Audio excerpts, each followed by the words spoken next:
I've been out of the classroom for a few years now. It was 2017 the last time I had a class roster, welcomed parents to an open house, or waved a tearful goodbye on the last day of school. But it doesn't mean I don't miss being a teacher sometimes. And meeting Harper, a rising third grader who uses augmentative and alternative communication, I thought I would have loved to have Harper in my classroom. I was wrapping up talking with her parents, Justin and Christina Bre. Harper had just come home and she was telling me where she was going to go for dinner. Hey, where are we going to eat tonight, girl? I want to go have salad. Are we going to... Taco Bell. No, where? Gross. Taco smell. Lucky's Burger and Brew. Lucky's Burger and Brew. You like that place? Yeah. What are you going to have to eat? Cheeseburger with tater tots. What do you want to drink? Mrs. Riera. Mrs. Borg and Mrs. Riera are coming. That's right. Oh, fun. Did I come? What about Dad at? What about Dad? Charlie. And your friend Charlie's coming? Oh, that'll be so cool. Hey, you got a better social life than I do, Harper. I know. She's quite the popular young lady. Despite her school district wanting to place Harper in a classroom for students with intellectual disabilities, her parents advocated for her to be included in general education. I'm Tim Villegas from the Maryland Coalition for Inclusive Education, and you are listening to Inclusion Stories, our podcast series that tells the stories of families, educators, and school systems on their journey to full and authentic inclusive education for each and every learner.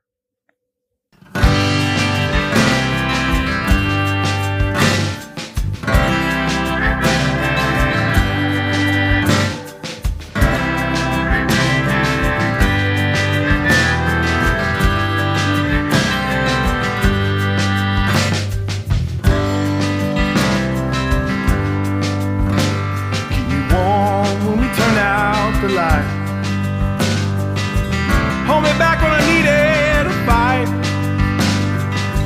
Hold on to hammers and stay close to Bama. Call you all alone.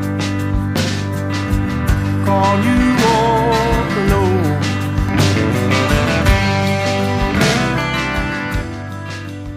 Chapter 2.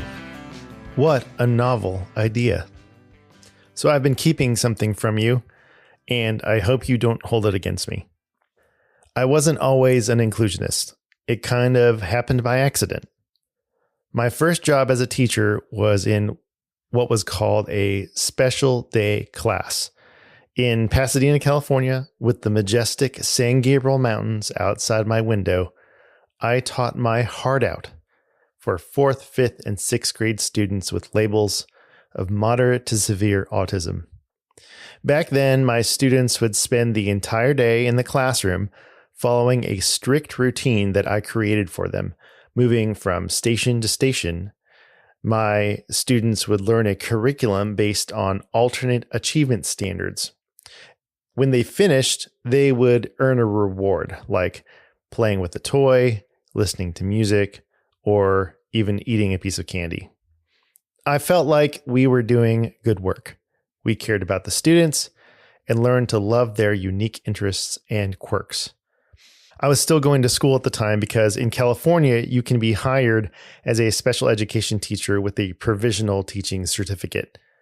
My teaching program at Cal State University Fullerton promoted inclusive practices, which meant it covered models like co-teaching, where special and general education teachers collaborate together, and strategies for including students with autism or other quote-unquote low-incidence disabilities in general education classrooms. I distinctly remember having a heated discussion with my professor in my program about how they just didn't understand that students with autism needed to be educated with other students who were just like them. But my students need to be taught routine.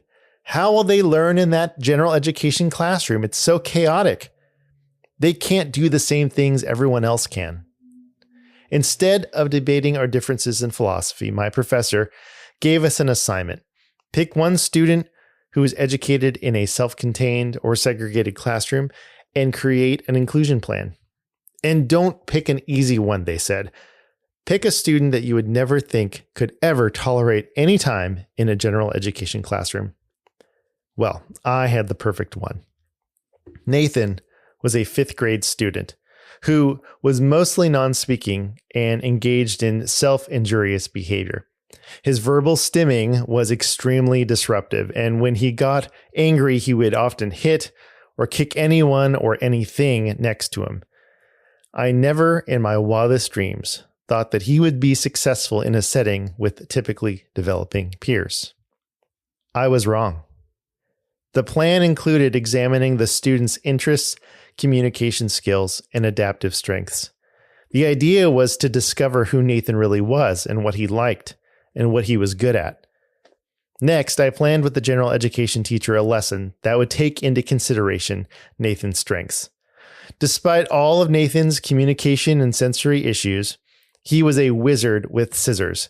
If he wasn't cutting strips of paper or cardboard, he was shredding paper with his hands, picking up leaves outside and crumpling them up in front of his eyes so that he could see the minute pieces fall to the ground was one of his favorite things to do. The plan began to form. Whatever we were going to do, it would involve cutting. After a few more planning sessions, the day finally came, and it was time for Nathan and me to walk down the long hallway to the classroom for science class. The activity was to create a topography map out of cardboard. Luckily for Nathan, there was a whole bunch of cardboard to be cut for this activity.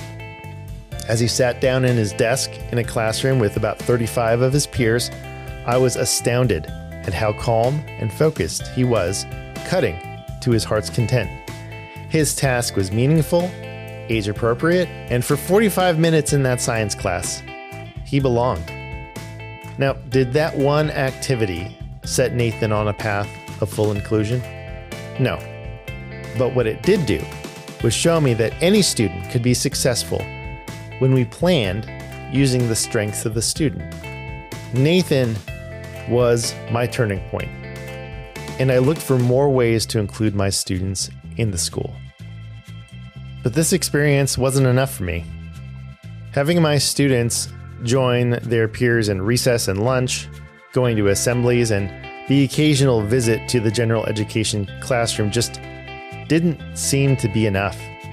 I wanted to know why I couldn't include all of my students all of the time.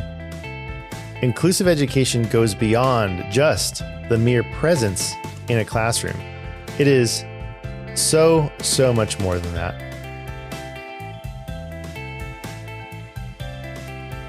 After a short break, we'll meet the Berries and learn what inclusive education has meant for them.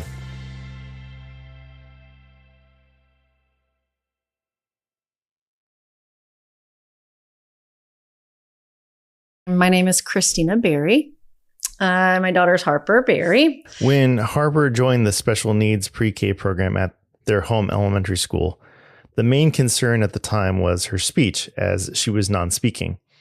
Although the family did not have a formal diagnosis yet, Christina was eager to get Harper speech therapy. However, progress was slower than expected, and the school district suggested 3 possibilities: an MID, or mild intellectual disability unit, an MOID, moderate intellectual disability unit, or a co-taught classroom where a general education and special education teacher work together. When I went to look at the units at a separate school, so they would have moved from her home school, we would have had to go to a different school. I was just really underwhelmed with it. It was these giant 5th graders in the room. It was going to be kindergarten through 5th grade in one room. So different academic levels, different ages, hormones, all the things that start in, 4th, 5th, 6th grade, those are giant children compared to your tiny 5-year-old. So I decided that wasn't really, the fit we were looking for her. So we decided to repeat pre-K to try to give her a little more time to catch up. So then did Harper go directly into a unit? Yeah. So we chose to do that because we obviously, we're not stupid. We saw our child struggling, and she was definitely behind. And the language, not having language is hard because you don't know what your kid actually does know. And so we took their advice and we put her into a unit, right? So I was like, okay, this is, age appropriate, all the things. So yeah, we put her into the unit. The teacher that was in that unit had, she used to be a paraprofessional at, I don't remember the school, but anyway, she decided to be a special education teacher. So she was working on her certification throughout the whole year. So she wasn't even certified. She didn't have any specialized reading instruction or anything like that. And that's, this brand new teacher. And again, she's amazing, and she lives in Seattle now. And I still talk to her because she really did try with Harper. She was very sweet, but she didn't know what she was doing. Right. Yeah. Unfortunately. And so, essentially Harper just sat there not getting any instruction. So, it always amazed me that after that year, that was kindergarten. And then we went, COVID happened. And so, the end of that year was a wash for sure. So our next move was to pull her out of the units. And that was definitely the reason. Was, inadequate. And of course, I reached out to the principal first, and I tried to do all the things the nice way. And, at some point the niceness came out of my brain, and I was just like, this is what's going to happen. So I was like, how do you hire teachers that don't have any, they don't suck. Like, why would you? But then, for the kids in like the target classes, they're getting these PhD teachers who are like amazing. And I'm like, why are you giving me a 14-year-old? Yeah. Like, I don't understand that. Like, how my kid is at the most risk for falling behind, and in fact is being left behind. And you're giving me a brand new teacher that doesn't know how to teach reading. So let me ask a question. So the main reason, what I'm hearing is the main reason why you didn't want her in the units was because of inadequate education, not necessarily because she was being like segregated. Does that make sense? No. So I'm not a big, at that point, no. Yeah. And that's fine. Point, I'm not, that's no judgment. I'm just trying to understand. At that point, no, we didn't understand at the level of how they were segregated. Once I learned more about it, not only is it segregating by all the things I understand now, but they even have it in a different part of the school, further away from everything, and just really, it literally is segregated. But again, in pre-K, we didn't know that. So we were like, yeah, we're going to do these units. She needs the support, and then. Learning and watching, even the school didn't do the pre-K, for example, didn't have their own t-shirt color for field day. And I'm like, well, what about all these little kids? We want to come too. What are our kids going to do? So even when you would fill out a form online, you'd have to drop down and pick your kid's grade. I'm like, where's the pre-K? These kids are here.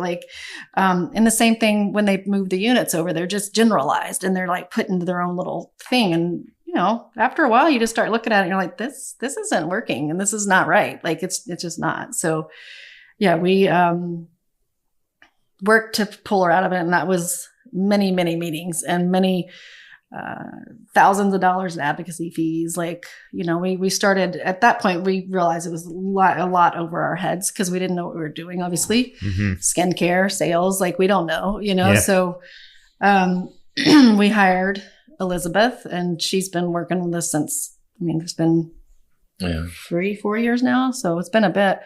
And I love her, but I give her a lot of money. Yeah. And the sad part too is, you can almost say the same things, but when a parent is saying it to the county, they want to fight back. But when you have an advocate who's especially been with that particular county, right? It's now they listen. So it's kind of actually pretty sad. Yeah. And that's why we chose Elizabeth. Not to say she's not excellent. Sure. Because she is, but it's just, you can't get anything done, frankly, without that. No. Right. Yeah. They don't listen. And then it's not that the teachers don't, it's the county. They're the ones that say no, right? And sometimes the teachers do, but they have meetings to discuss it, which is in fact against the law. Illegal, literally. Yeah.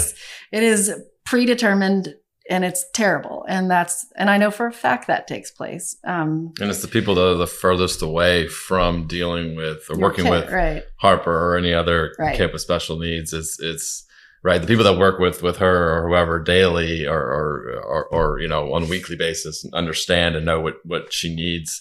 But it's the people who come see her once a year or drop in for a 30 minutes to sit in the back of the classroom or even interact a little bit and think they understand Or only even do that of, because at a meeting, I'm like, have you even met my kid? Right. And they're like, no. I'm like, well, then I'm not listening to you. Like, I'm done with you. Like, I'm not talking to you. Right. So then they'll go view. Like, I mean, they, you know, view my kid, which makes me angry too. But Right. like she's like an animal. sideshow. Yeah, exactly. Look at the bearded lady. Like, you know, I'm just So, but that's the only.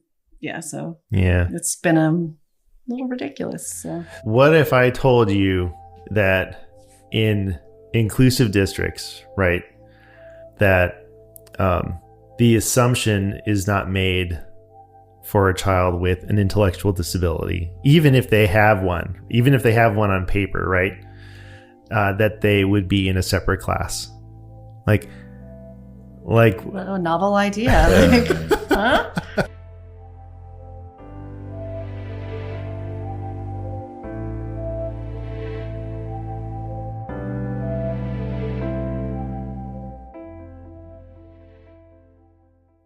All right, it's time to go to Oregon. Can we get some traveling music, please? Thanks.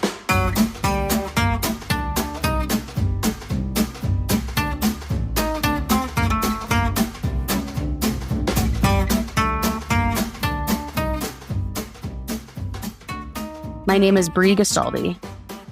Like, tell me about, like, when you first got there, wherever there is. Bre is an inclusive education consultant who lives in Washington. And when I told her about our audio documentary project, she was eager to help. One of the places I wanted to visit was West Linn-Wilsonville School District in Oregon, but we just couldn't secure the funding in time. But providentially, Bre was already headed down to West Linn-Wilsonville, and I mailed her a recorder to use on her visit. We met up at an elementary school. There were a lot of people there, actually. Probably around 20 or 30 people from several different districts. So there were instructional coaches or coordinators, district office administrators, building administrators. I'm Jennifer Spencer-Imes, Assistant Superintendent here in West Linn-Wilsonville School District. Elaine, will you stand up? So what do you think, what do you think was like the biggest difference between what you saw in your initial impressions? Yeah, I mean, I think one of the biggest differences that I noticed is leadership. So when I talk to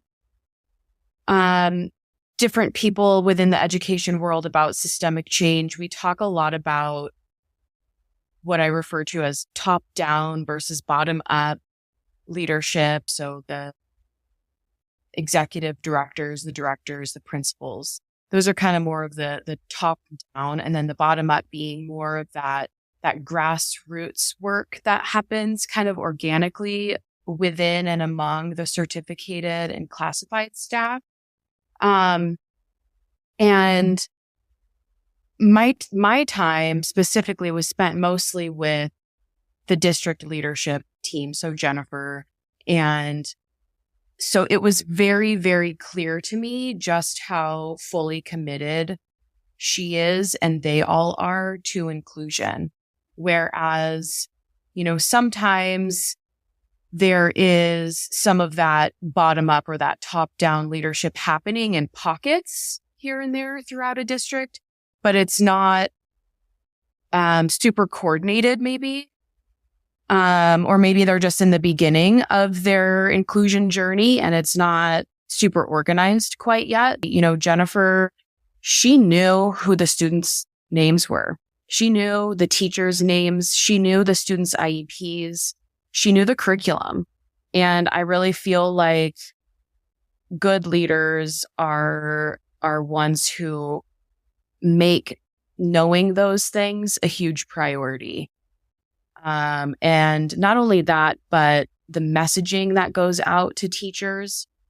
So things like the district's mission and vision statement, specifically calling out students with disabilities. So oftentimes, districts will have mission or vision statements, and they'll say something like, we make sure that all students have what they need to be successful. But when they say the word all, do they really mean all?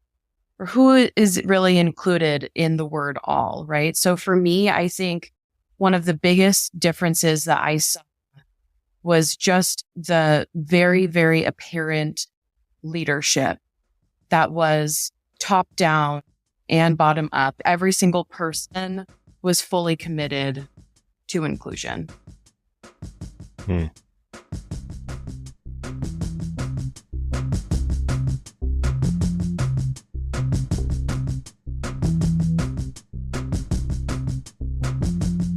After a short break, we'll hear more from Bre and her visit to West Linn-Wilsonville.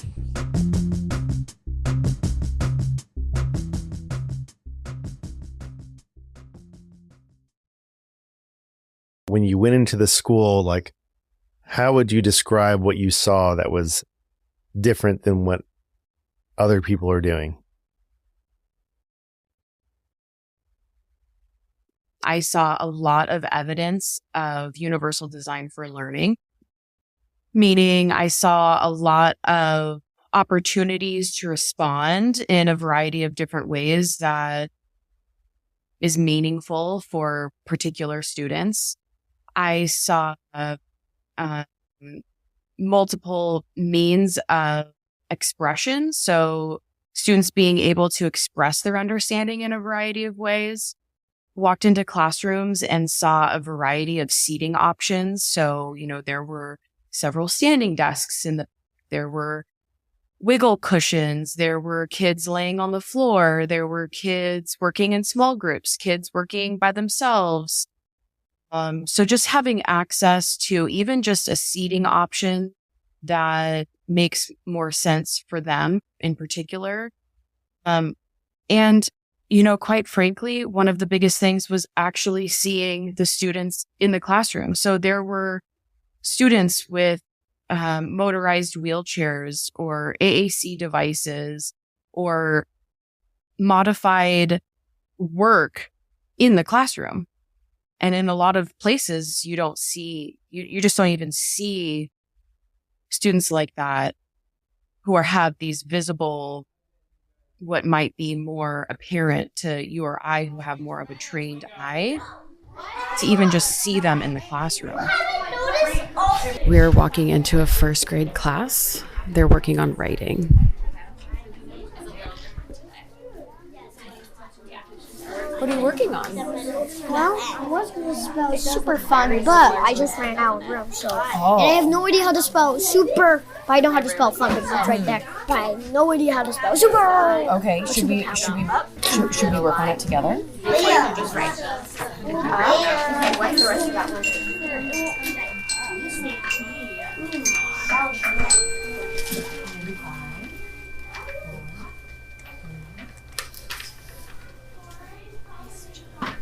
Writers, I'm so proud of how you're writing right now, but it's time for recess. No!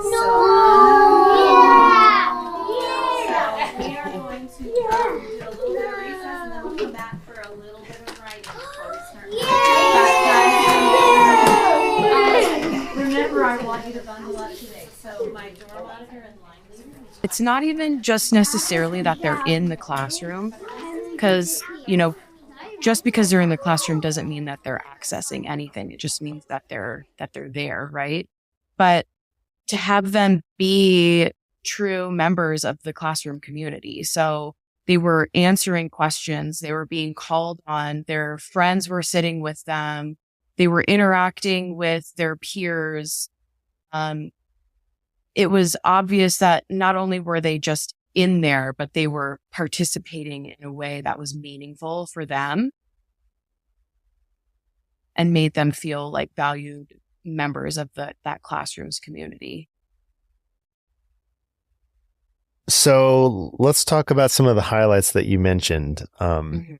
So you said you were having a conversation with Jennifer and a student on the playground. What stood out to you with that interaction? So obviously I'm walking around with this microphone. So I kind of stand out a little bit more than maybe some of the other adults who were walking around. This little boy was kind of making some faces at me and kind of a little curious about what I had in my hands. And so I had a brief interaction with him in the classroom, and then it was time for recess. So we went out to recess, and Jennifer and I were walking together and chatting about accessible playgrounds. We are at first grade recess. That same little boy came up to us and just kind of asked us what we were doing there. I am still recording. You're recording? Let's have fun. Yeah. Are you gonna record us? Can I ask you a question? Sure.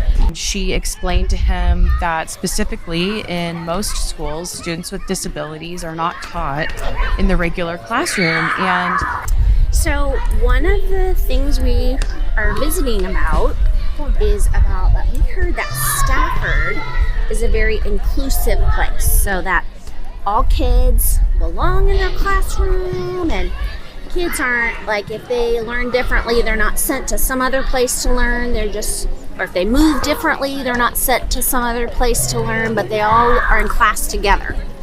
Can you tell me, is that true? Yeah.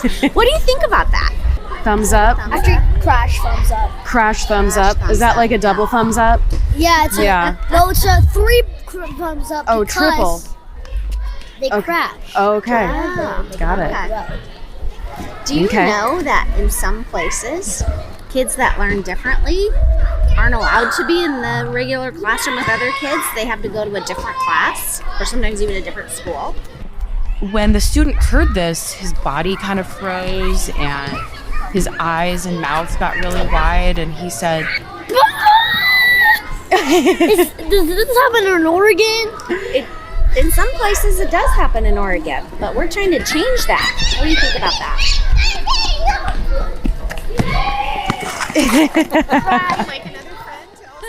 So I'm under the impression that West Linn-Wilsonville doesn't have any segregated self-contained special education classrooms. Is that correct? That's my understanding as well. Jennifer, explain or share what they do for students who do need alternate placement for whatever reason, because let's say it's a student in crisis. So I'm not I fully understand that their philosophy is everyone's in, right? Oh. But if a student is in crisis, whether it's behavior or whatever, there's certainly something to do, or that student goes somewhere, I would imagine. Did she address that at all? I don't think specifically, but they don't have segregated programs, but they still have special education classrooms. So if a student does need to, access those environments for whatever reason, they still have access to those things because they still have them. But that being said, I believe 94% of their students with disabilities are included for 80% or more of their day. It can, when a student's behavior is impacting the learning of others, sometimes we have to, get creative, and that sometimes can get in the way of accessing that moment. But I think our teams are very, if you withholding that vision. Stafford is a great example because the behavior programs for the district for primary school were all at Stafford. And so all that beautiful cultural co-ownership, if you'd been here in the first couple of years, it was just like, those kids don't belong in my class. Those are the behavior kids, you know. And so it has been such intentional work over years to build that vision. And an interesting shift. And so I think that really helped everybody make that shift instead of like, oh, that's a behavior kid. It's like, oh, no, this is a kid in our neighborhood. Yeah. But I think we also are pretty strong from the district office around, oh no, there's no self-contained, no. Even we still had a remnant of a class that was called Achievement Center. That was a kind of a leftover from like resource room, like a period where you can go get some help and some SDI, whatever, kind of a catch-all class. And anything against it, except it was only students served by special ed. And so we did quite a bit of work and said, and we had noticed some 8th grade parents sometimes pushing to get their kids identified. Maybe they were on a 504 plan, they wanted them on an IEP so they could have that period in the day to get some extra help. And we're like, okay, then we need to step back. What's the UDL approach to this? And so they've been, created, let Achievement Center Day, created a new structure That all students can be part of, so that that structure can exist, but it has to exist. So from what you've observed, how replicable do you think what West Linn-Wilsonville does? Like, could any district do this, or is there something that West Linn-Wilsonville does that it's like, oh, you really need to have this in place? It's very replicatable. I mean, in fact, it is being replicated, right? Just within their colleagues that were among the group that did this tour with me, they're all working towards replicating what they're doing. Even up in Washington, they're all trying to replicate what's going on in these districts that are creating more access for their students with disabilities. For people who are interested in doing this work, there's no prescribed way of going about it. There's not, these 5 steps that need to be taken in order to move inclusionary practices forward. And one thing that I did hear Jennifer say is that they did a lot of building the plane as it was flying, so to speak. So they essentially started before they were fully ready, and who knows what it means to be fully ready, right? So you just have to find a place to get started. At some point, you're going to do something that didn't work. And that's okay, because that means you tried something that hadn't ever been tried before within your system. So you took a chance and you were able to pivot and do something different. But to not be afraid of the little setbacks along the way too, because at the end of the day, the work is worth it and the kids are worth it.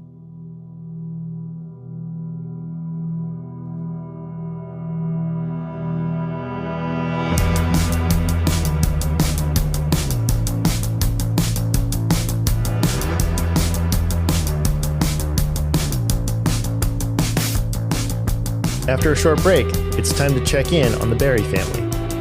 Catch you in a minute.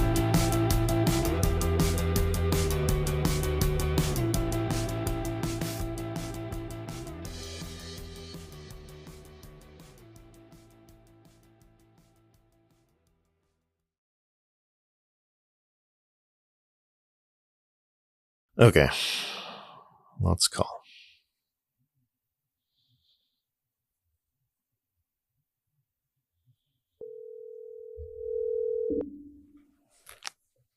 Good morning. Hey, Christina, can you hear me? I can. Can you hear me? I can. Okay. I'm on speaker, but if you want me to take it off speaker, I can. No, you're fine. You're fine. All right. It's been a while. I know. So tell me, what's going on with Harper? You said that you've got a great teacher. It sounds like support is there. Yeah. Is it really going that well, or are there still some concerns in the classroom too? Well, in the back of my mind, it's always there, right? So I've just requested her educational records to go over what data is actually being taken so I can review if they're actually trying to push her out, because it's a real fear. I mean, they're gonna, right? So It's one of those things I'm gonna have to worry about forever with her for at least 9 more years. Well, I've got until she's out of high school. But yeah, so the teacher's amazing, but you can only do so much when your school doesn't support you in a lot of the inclusive efforts that Harper's fully integrated into the classroom. For your next IEP, are you going to be talking about placement? So no, they're pretty smart with me, and they've separated my IEP into 3 different sections and 3 different meetings, which is fine because I hate going to them anyway. Long ones make me mad.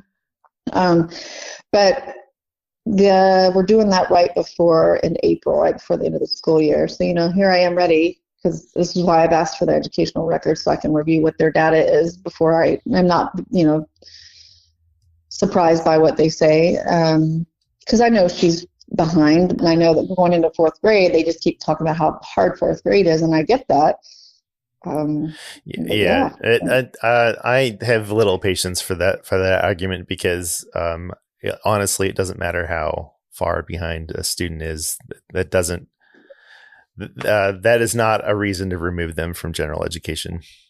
The data shows that she's excelling right now because she actually is in the appropriate setting. Like, she went from barely recognizing her numbers in a field of however many to doing double-digit addition and subtraction in less than a year. Like, that's amazing, right?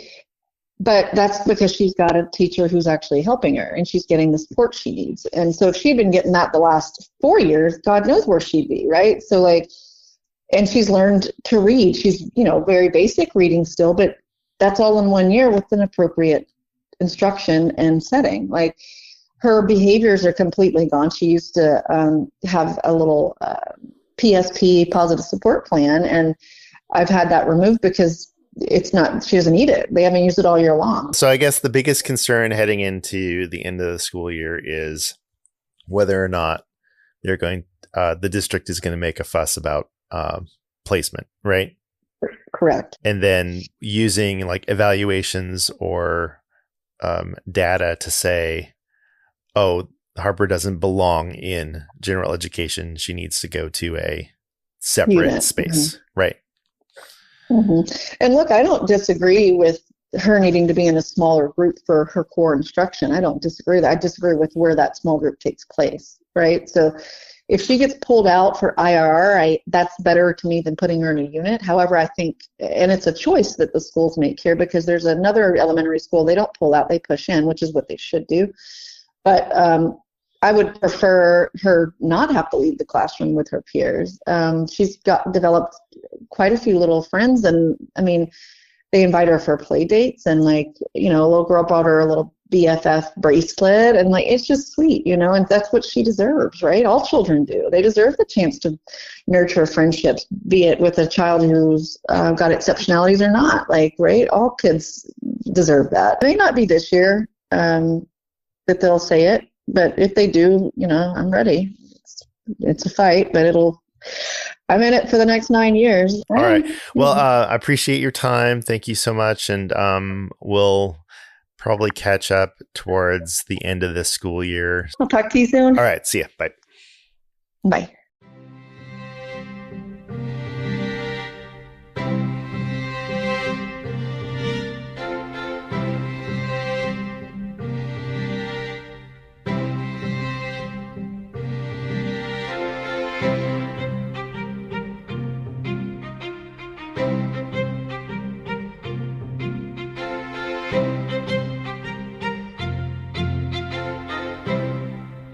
What I just can't get out of my mind is that if Harper lived in West Linn-Wilsonville or Cecil County, she would be already included. And the worry that the Berries feel every time they go into an IEP meeting, well, it wouldn't be about whether their school district was committed to inclusive practices. So we've traveled to Maryland and Oregon and heard about some wonderful things happening there. What if there was a whole state that was trying to move toward inclusive practices? That's next time on Inclusion Stories.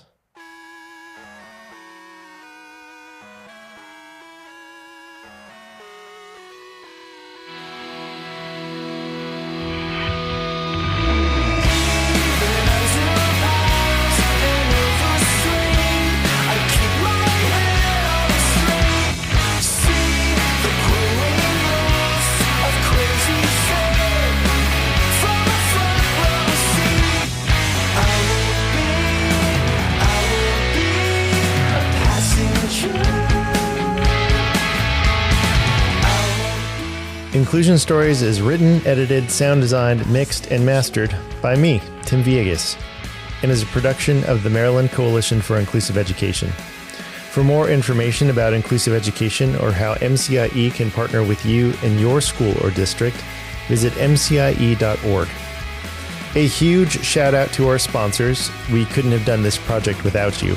Communication First, Roots of Inclusion, the Council of Parent Attorneys and Advocates, the Thompson Policy Institute on Disability, I Secure Privacy, the White Family, the Teague family, and to our supporters at the Washington Office of Superintendent of Public Instruction, as well as our friends at Club 21 in Pasadena, California.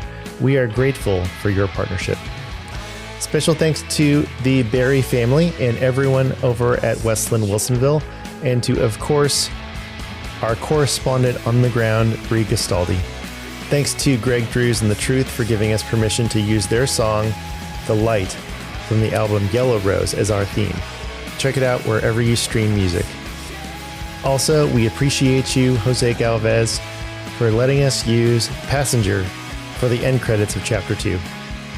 3 more chapters of Inclusion Stories coming your way in your podcast feed. Thanks for listening.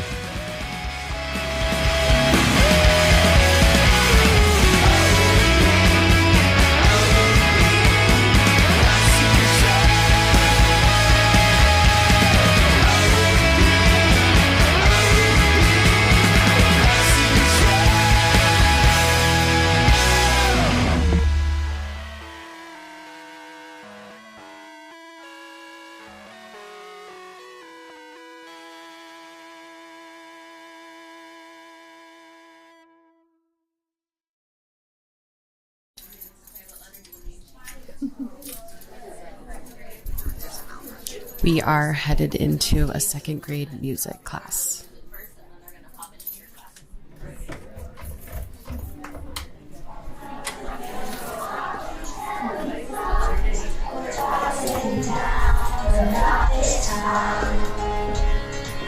Way up in the air, you're finally free, and you can stay up there, right next to me. All this gravity will try to hold you down, but not this time.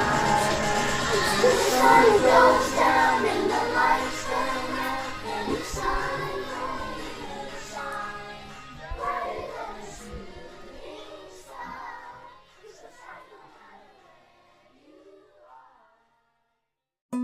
From MCIE,